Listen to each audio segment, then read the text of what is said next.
All right, it's time to start assembling the engine, and to do this, I need to start getting the cases back on the custom stand that I made. So this is a really cool stand. The engine starts out upright like this, and then you basically flip it on its back and then unhook two pieces, a whole section unhinges, and then you can split the cases. So it's a really neat thing. So this is part of my little stands. This will bolt to the engine right here. I had a lot of people asking me for measurements and stuff like that on this stand. I have some, but I just kind of made it as I went. So I don't really know what to tell you on that one. Anyway, this bolts to the back of the engine down here. And so this allows you to lay the top half of the case on its back. So this would be upside down, and that gives you access to the crank and the transmission and all that stuff. So you split the case from down here. All right, we got the back half on here. Pull pin, so whenever you get this back upright, you know, it's a really cool thing.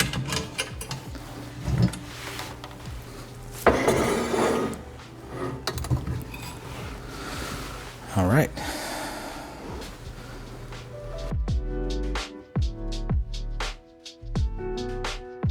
All right, we were working on the crankshaft. You can see the left side here. The journals are looking a little bit more shiny than on the right. So I'm using some 2000 grit emery paper or emery cloth. And we are just slowly kind of just touching the surfaces here, getting them all even. So all of these mic out just fine. There's nothing that catches. So there's no danger there. I've already measured them. But we're just cleaning them up, making them a little bit more uniform and shiny. Once we are done with that, my next mission is to actually pull out these balls right here. And these are the oil gallery holes. So that's where they drill. And so what we're gonna do is pull that out and then clean all the debris that's trapped right there. We've got a few of them to do on each journal. One down there, one up there. There's one on the other side of this. So we're going to get everything out from behind them. That way we don't risk having any contaminants or any junk that gets shoved in the main bearings.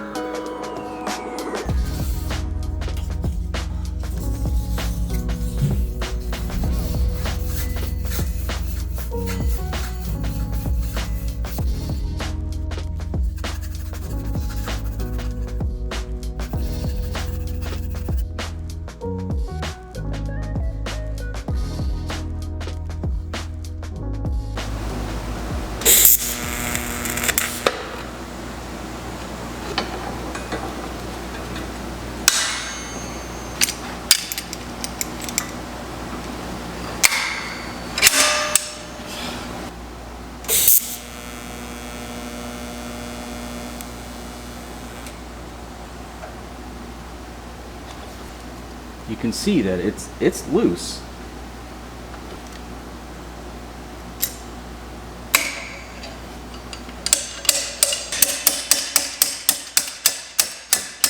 There it is. Okay, that was a little bit of a pain in the butt, just kind of figuring out exactly what works, but we got them out. So we're going to be inspecting these areas right here. We'll get this thing over on the bench in the light and see what we find. So you can see how much crap is behind that. So I've already cleaned off these two. We had that much come out. That's completely blocked.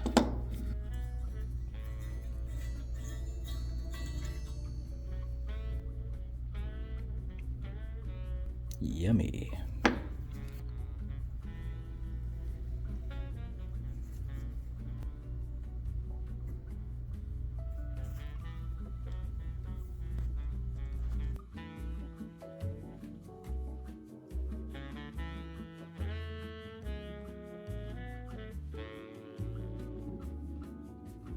Okay, everything is cleared out. You see I got a lot of junk out of it as expected. So I saw this as a post from JR Luxick on the CBX pages, so I wanted to try this, and I'm glad I did. So all the junk is out of the crank. I'm going to take it to the solvent tank and then just pressurize through all of the little galleries and stuff like that. Just one last pass, we'll clean it up, and then we will take some new, these are actually steering bearings, but they measure correctly, 1/4 inch balls, and then we will, I guess, silicon bronze them back into the crank. So just a little tack weld. Okay, we've got 2 of these driven back in. Pretty straightforward. Let's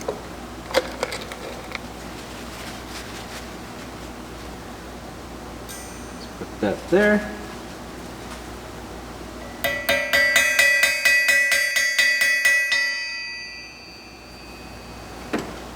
This is silicon bronze.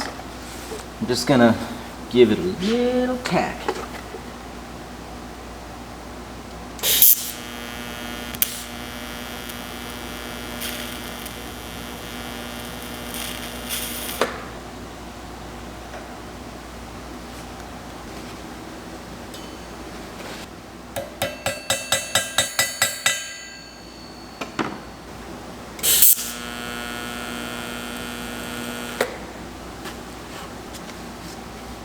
Perfect.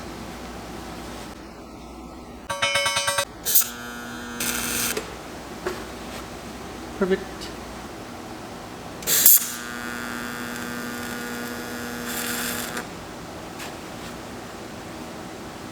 There we go. Crank is ready.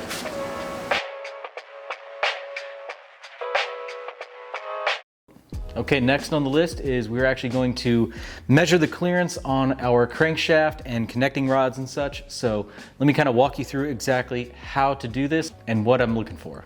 All right, now here we have our crankshaft and it is looking fantastic. Now, upon initial disassembly of this, I actually went through and mic'd out all of the journals and stuff and made sure they measured within spec. And everything was just perfect on them. The bearings that came out of this bike actually looked very good. I would totally reuse them if I had to. So we did order new bearings though. And the way we find these bearings is we're looking for specific codes on the crank as well as the case. So let me kind of show you how that works. So within the book, we actually have a chart that tells us how the case was actually honed and bored. Those have a code on them. That code is right here, and this is going to be corresponding to the actual main journals in the case. So sorry about this, flipping it upside down. So as we go upside down here, you can see the different markings on the end of the case. Those are scribed in from the factory. Coming back over here to the crankshaft, we have another series of numbers. We actually have 2, and these are going to be corresponding to both the mains and the rods. Now going back to the book, we take the numbers that are corresponding to the case as well as the crank itself, and we make a chart of what bearings we need. So we have a lot of greens and then we have 2 browns. We get that because we're looking at the chart, of course. Case code 2, journal code is 1, so that's going to be a green. And then we have 2s, so B, brown.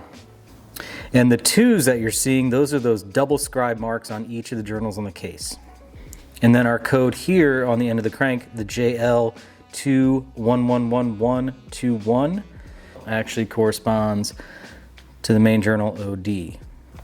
And that is either the 1, 2, or 3, and we're dealing with all 1s and 2s.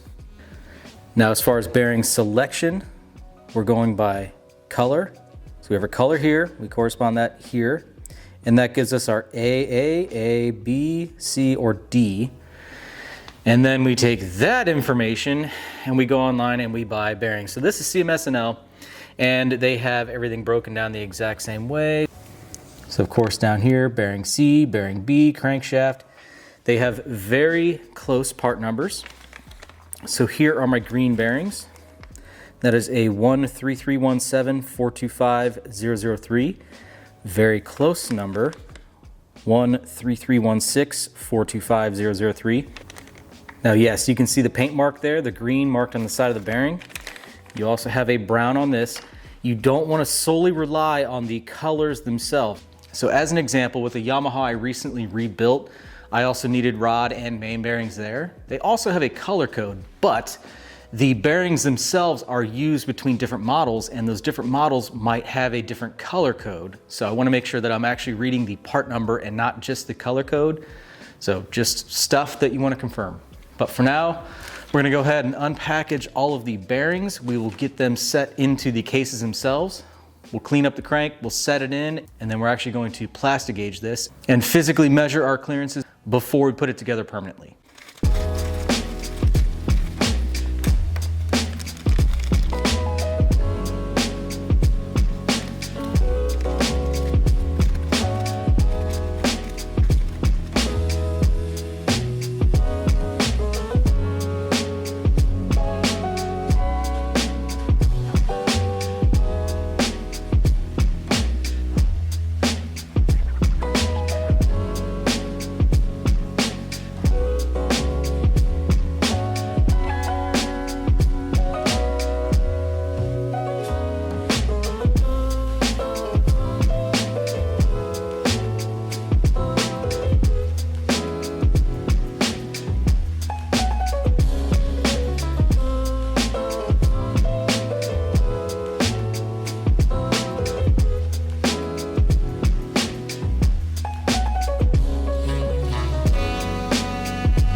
So now we're gonna go take our plastic gauge, we'll cut little sections out, set it on top of the crank, and carefully set the lower case half on top, torque everything down, and then we gotta take it back apart, check our clearances, and make any adjustments from there.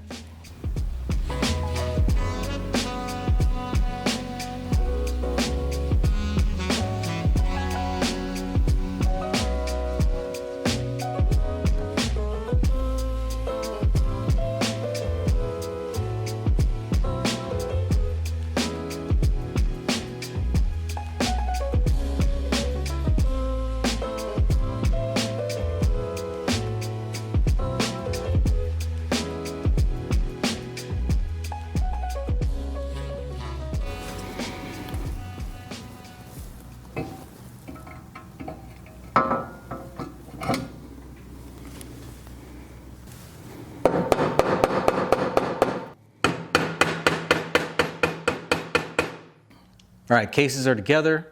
They are torqued down, so now I'm going to undo everything. We'll resplit the cases, and then at that point, we're gonna be able to see our squish for the plastic gauge, and we'll be able to measure our clearances.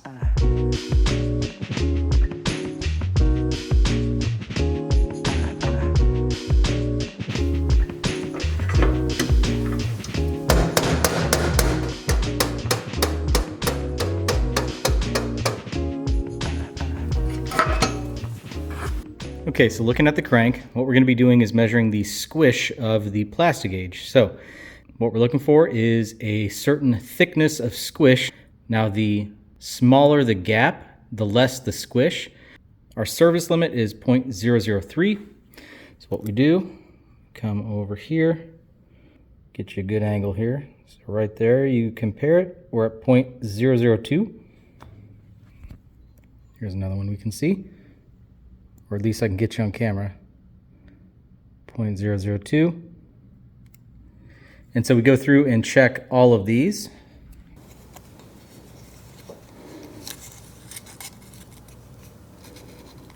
Zero, 002, 002, 2, 2, 2, and 2. All right, the mains are all in spec, so now I can actually pull the crank back out. We're gonna repeat this process, but with the connecting rods. We're gonna do that on the bench. So that's gonna be also really time consuming, so we're probably just gonna time lapse that because it's the same process.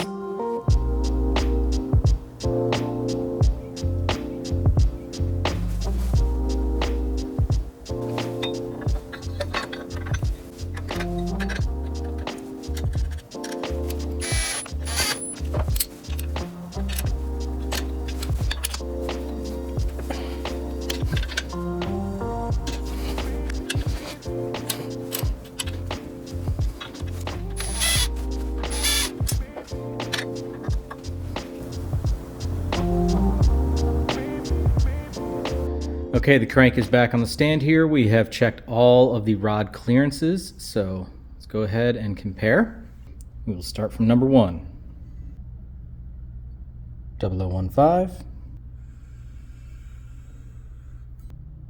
15,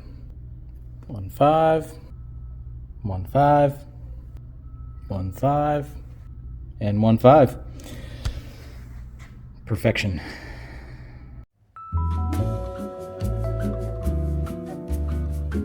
Up next, it's time to rebuild the oil pump. After a full disassembly and cleaning, I inspected the components and found only a few normal scuffs and marks on the rotors and housing surfaces.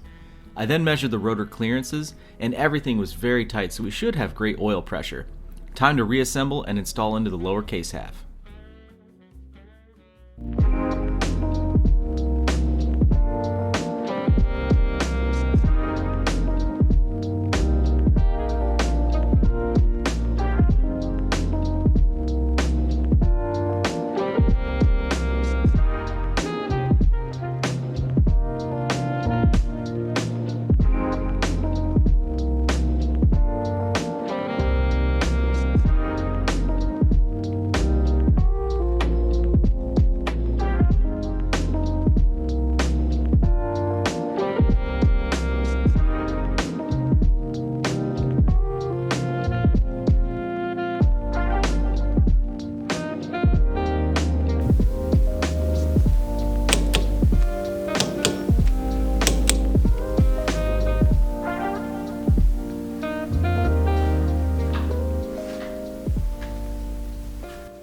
Alright, the first part is officially going back in this engine.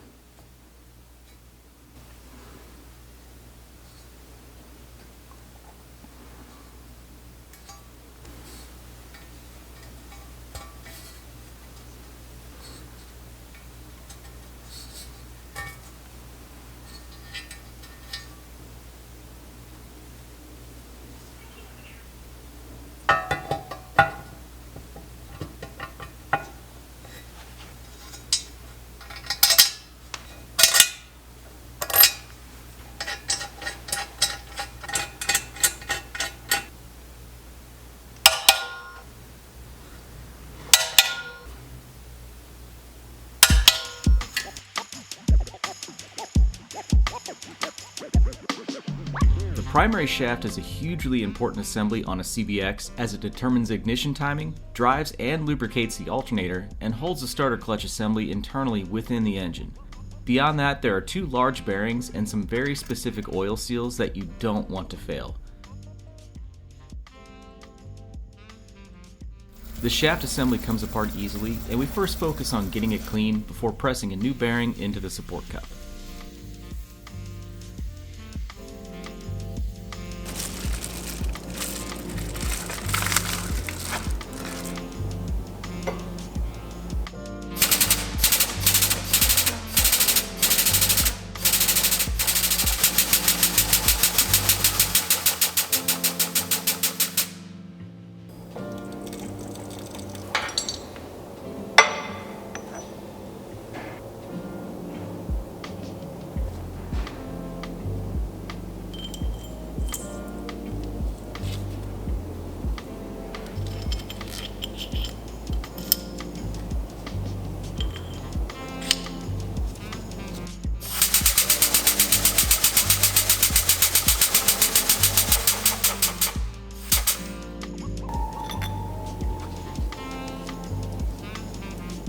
After that, we turn our attention to the starter clutch with a full disassembly, cleaning, and then rebuild with new springs.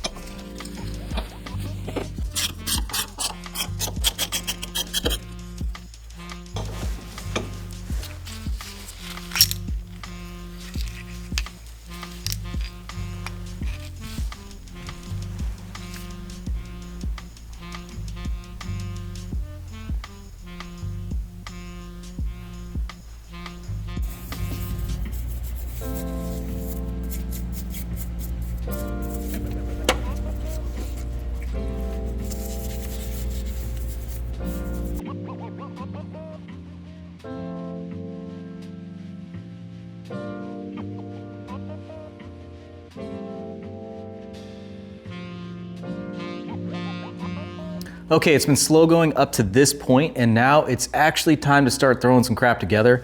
So you saw I just got the primary shaft bearing pressed on, so that was kind of our last big piece here, and now I'm ready to start placing chains on the crank, and then we can put some assembly lube in this thing and put the crank in. So this is going to be a little bit complicated. That crank is really hard to hold. There's not much room on the ends, and it's quite heavy for how much you're holding, and then we're just going to add to that with some chains.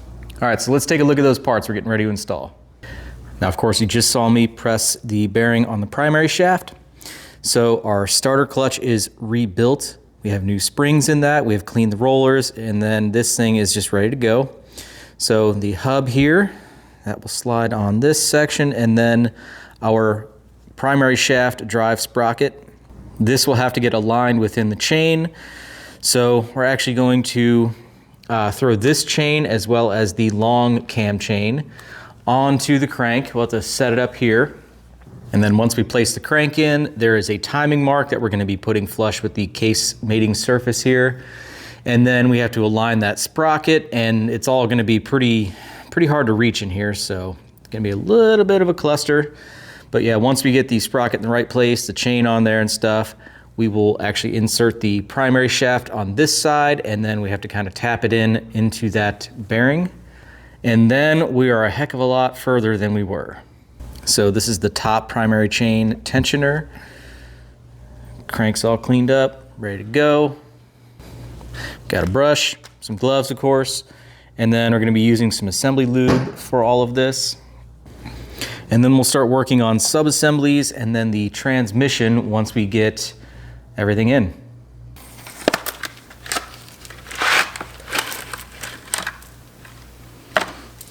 So this time, we're not forgetting the cam chain.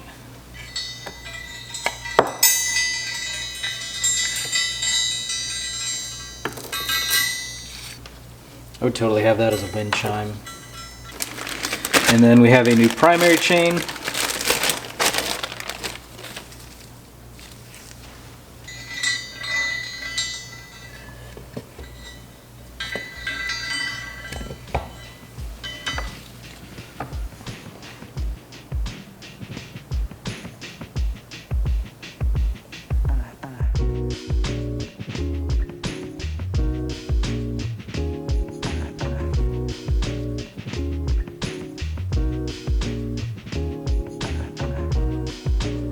Now this main right here is actually for our thrust as well. So we're gonna make sure we put some extra assembly lube on the sides.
Well guys, it goofed up. So I had plenty of time to inspect the transmission. In fact, I had probably 2 years to inspect the transmission. But of course, I decided to take a look at it as soon as we were going to try to install it in the case. So unfortunately, fourth gear has very rounded dogs on there. That really sucks. And of course, where it slots into this gear, there's a lot of damage as well. So on top of that, the shift forks are great, but this gear right here has a friggin' ton of slack in it. And you can see on this side, there's like, it's hard for me to explain, but this section here has been worn down a lot. And then I don't know how much this section laterally has been worn down either, but that's going to give us a problem with actually staying in gear. So I've actually ordered a complete used transmission off eBay, and then I also found this gear NOS, so I have that on the way, but this unfortunately will delay me like a week. So the video will continue as normal, but I just want to let you guys know another week has gone by. It's been 1 week. Okay, well, it has been about a week, as I said, and now we have the goodies to hopefully allow us to actually get this transmission together in a functioning way. Right now, it's just put back together and set in here so it take up less space. So I'm gonna go ahead and unbox that. We'll get it laid out here, and then I'll show you guys my plan going forward. Okay, we have, of course, an entire transmission here. Now, this one is slightly different. So first, let me kind of show you the gears in question. Of course, we have the middle one here. So the main thing is here, just that slack and the potential for like missing gears. So notice the dog width there and up here. So over here with this transmission, this is from a ProLink from my understanding. That same gear set, you can see how much wider those dogs are, and they're actually cut with like a recess in them, a little bit more pronounced. So what that means is this gear is also different. On this side, let's see, yes, see, same kind of thing. It has those wider dogs. So this gear would also be different. So we would have to use these three. But from the pictures I saw, this section had less wear. I can actually see the step in that. So yes, there's a little bit of rust.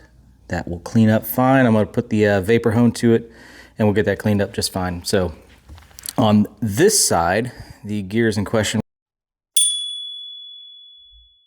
were over here. So if you remember when I took it apart, the dogs on this thing were just absolutely smoked. And it was really beat up on this gear too. Now, I haven't taken it apart, but I can tell that it's already in much better condition. You guys aren't gonna be able to see that. So, yeah, and if this one turned out to not be any good, I went ahead and got this one. This is an NOS gear for right here as a backup, just in case, just in case. So anyway, we're gonna see what kind of combination we can make to get that thing working. Okay, we have one of our gears cleaned up. I have it set within the shift forks, and then checking the lateral clearance here. We're at 0.007. So I don't know what the spec would be for this. Gear cleaned up really well, as did the others. But I'll go ahead and set the old trans back in. We'll do the same measurement. Okay, the old gear, we have our feeler gauge in 0.024 versus 0.007. That's pretty insane. So yeah, much better shape now. So here's a vapor honed gear, and here's an NOS. You can see the finish on there.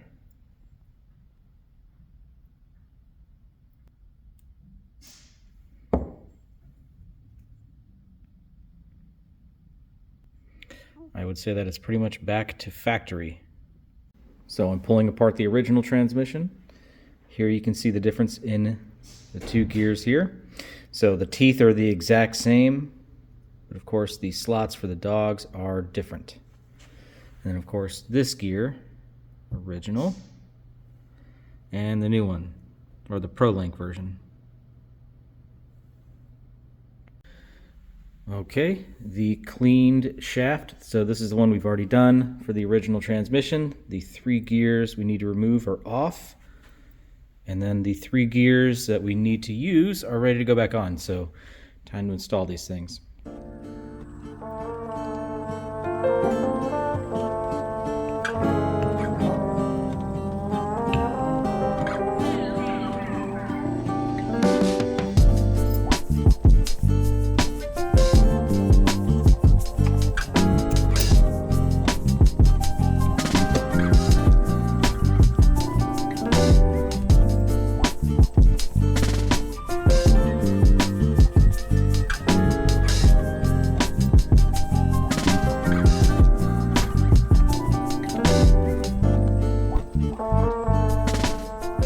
Okay, update time.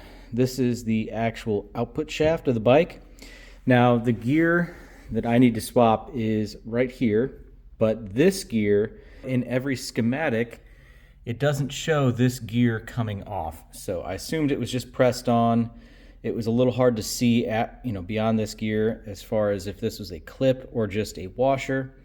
So I think the reason they do not show this thing coming apart is because it's kind of a pressed tension fit. So I have to be really careful whenever I put it back together. But what I'm going to do is go ahead and disassemble this one. So we'll go ahead and re-clean the output shaft since we now know how to do it. And then we will reassemble with the better gears. Okay, here's the shaft and bearings that we plan to use. So let's go ahead and press this apart. And for this, I'm pressing directly on the gear.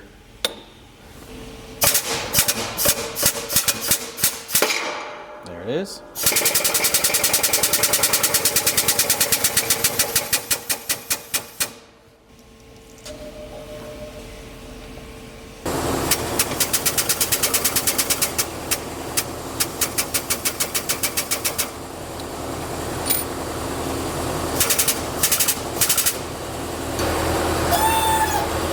So I didn't make the point long enough here, so it touches the bottom, but at this point we can actually just tap that out. It's not too hard.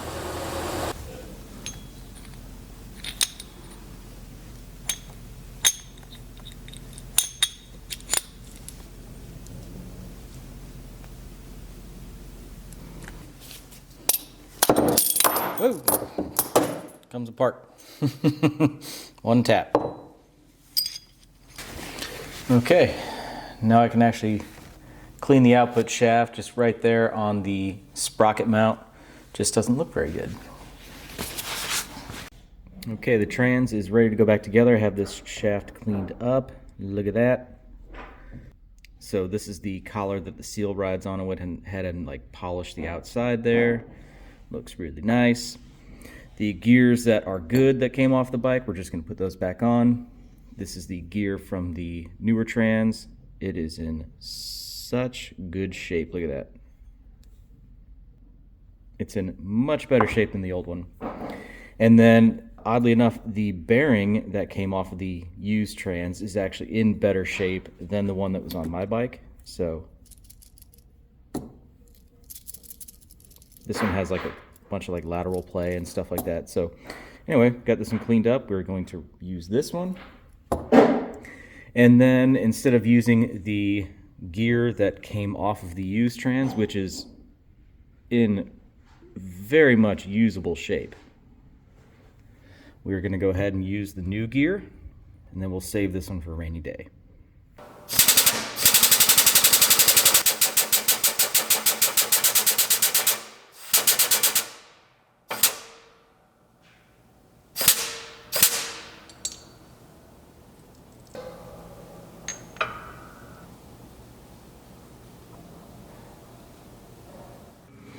Now, every diagram I see doesn't show this being disassembled, and I think that's because there's a certain level of thrust with this gear to the actual thrust washers on here. So pressing it together, you can press it tight and the thrust washers won't spin. The gear will spin on its inner collar, but the inner collar will not spin on the shaft. So what I did was I made sure I didn't press it completely down. You can hear that?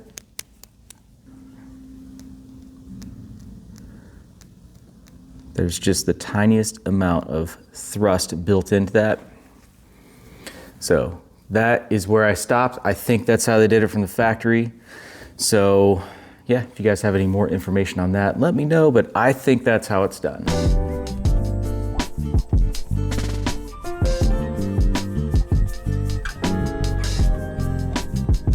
All right, time to just test the transmission and make sure it shifts. All right, so it's neutral. That will be first. There we go. Second. Third.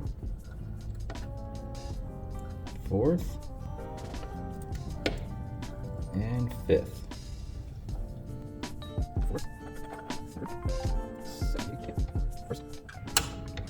And neutral.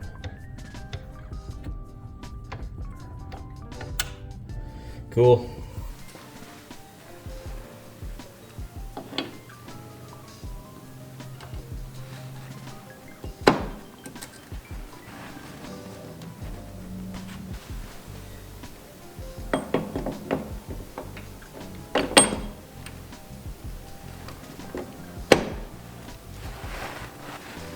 Here we are.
That noise you hear is, I think, 3 F-18s flying over.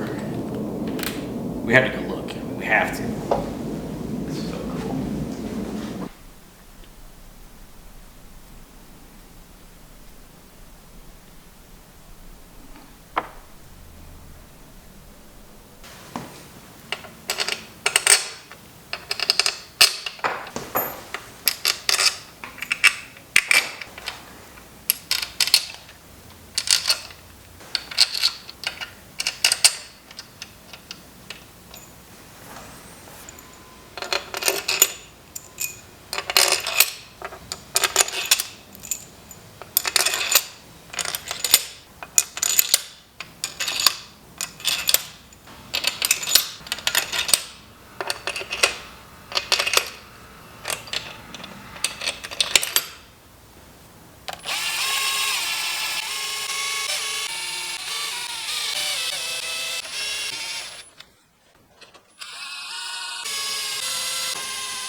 about the most stressful engine job you ever done? Absolutely. Yeah.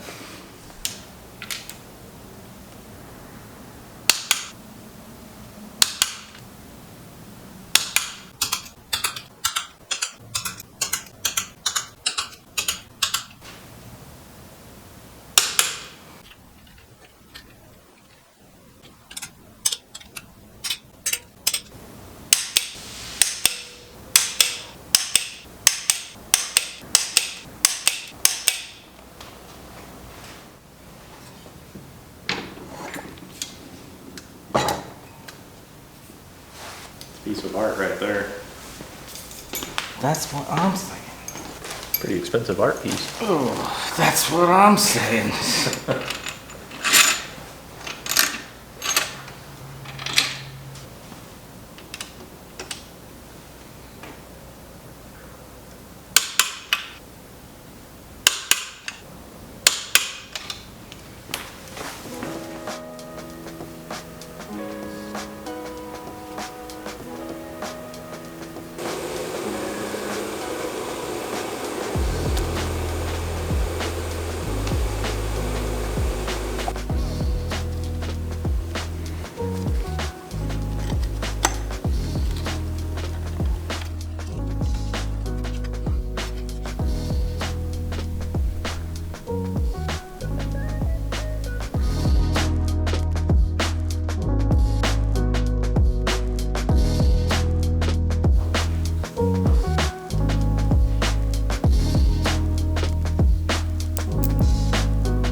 Got a couple pieces of leather right here to keep it from getting scratched.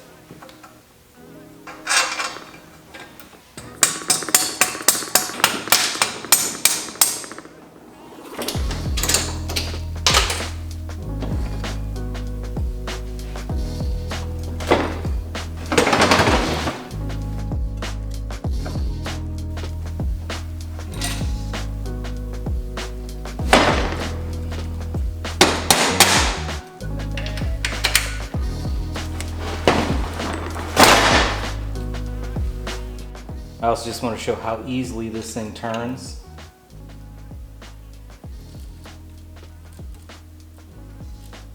Rotates over very nice.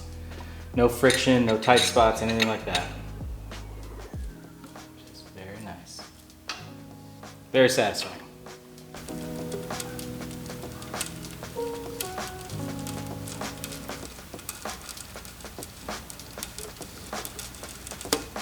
Well, we finally have the lower end assembled on this thing. It took long enough, and yeah, we hit some delays along the way, such as the transmission, because that was my fault for not looking at it sooner.